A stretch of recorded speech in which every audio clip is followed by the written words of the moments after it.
অর্থ থাকা সত্ত্বেও কখনো গ্রামে থাকা উচিত নয়। গ্রামে 100 বিঘা জমির মালিক হওয়ার চাইতে শহরে এক টুকরো ঘরে বাসা ভাড়া নিয়ে থাকা অনেক শান্তির, অনেক আরামদায়ক এবং অনেক সম্মানেরও। আসসালামু আলাইকুম এভরিওয়ান, কেমন আছেন সবাই? প্রতিদিনের মতো আজকের ব্লগে আবার হাজির হয়ে গেছি। তো প্রথমে যেই কথাটা আমি বললাম যে আসলে গ্রামের মানুষ এতটা সহজ সরল হতে পারে। আমরা অনেক সময় অনেক জায়গায় দেখেছি যে আসলে গ্রামের মানুষ অনেক সহজ সরল, অনেক ভালো, কিন্তু বেশিরভাগই ক্ষেত্রে দেখা যায় যে গ্রামের মানুষ যেরকম সহজ সরল সেরকম কিন্তু পেঁচালো বটে। গ্রামের মানুষ নিজের জীবনের চেয়ে অন্যের জীবন নিয়ে বেশি চিন্তিত। সব ভুল যেন অন্যের জীবন নিয়েই। মেয়ে বড় হয়েছে, বিয়ে হয় না কেন? ছেলের চুল বড় কেন? মা বাবা সুন্দর, মেয়ে ছেলে এত কেন কালো?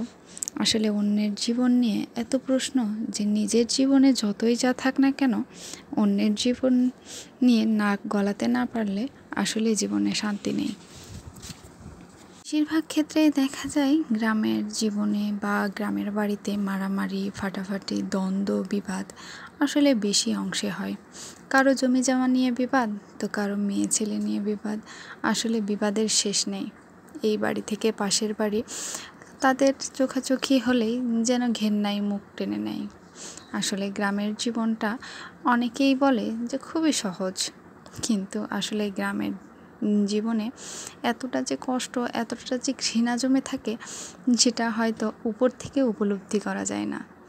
আজকে এই কথাগুলো হয়তো বা অনেক কষ্টের সহিত বলতে হচ্ছে, কারণ গ্রামের মানুষ এতটাই যে আপনি যখন উপর লেভেলে হয়তো একটু উঠবেন, তখন আপনাকে টেনে নিচে নামাতে তার দ্বিধাবোধ হবে না, সে আপনার যতই কাছের মানুষ হোক না কেন। আপনি একটু ভালো খাচ্ছেন, আপনি ভালো পোশাক পরছেন, আপনি ভালো গাড়িতে চড়তেছেন, এটা তাদের সহ্য হয় না। কারো আবার কোনো ক্ষেত্রে সহ্য হলেও অনেক সময় হিংসাসুলভভাবে দেখে। কেন করতেছে হয়তো, তারপরও হয়তো সব কিছুই এগিয়ে যেতে পারে না, কিন্তু মনে হয় যে আসলে বাস্তবটা অনেক কঠিন। তো যাক, কথায় কথায় অনেক কথাই বলে ফেললাম। এর মধ্যে কিন্তু আমার ছাদ বাগানের ড্রাগনটা আপনাদের দেখিয়ে দিয়েছি। আর এই তো আমার ড্রাগনটা মাশাআল্লাহ অনেক সুন্দর এবং অনেক বড় হয়ে গেছে এবং পেকেও গেছে। এর আগে হারভেস্টও করা হয়েছে, এবার কিন্তু এটা নিয়ে অনেকবারই হারভেস্ট হলো। তো আসলে আমার কথায় কেউ কিছু মনে নেবেন না, হয়তো বা গ্রামের মানুষ সবাই একরকম না, কিছু কিছু ক্ষেত্রে আছে যারা খুব একটা খারাপও না আবার ভালোও না। তো যাক, আমার কথায় যদি কেউ কষ্ট পান তাহলে অবশ্যই আমার ক্ষমা দৃষ্টিতে দেখবেন।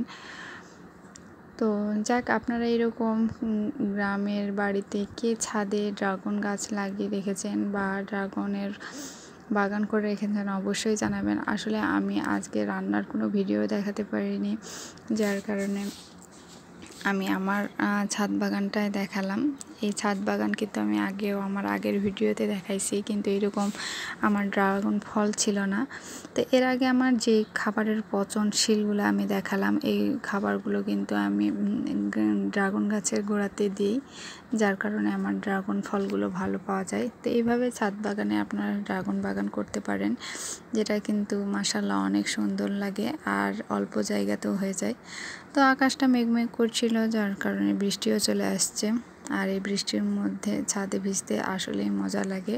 তো ভিডিওটা করার পরেই কিন্তু আমি ভিজেছিলাম। তো যাক, আমার জন্য দোয়া রাখবেন সবাই। আর ভুল ভ্রান্তি তো মানুষের হতেই পারে, অবশ্যই ক্ষমার দৃষ্টিতে দেখবেন। আর অবশ্যই আমার চ্যানেলটি সাবস্ক্রাইব করে দিবেন।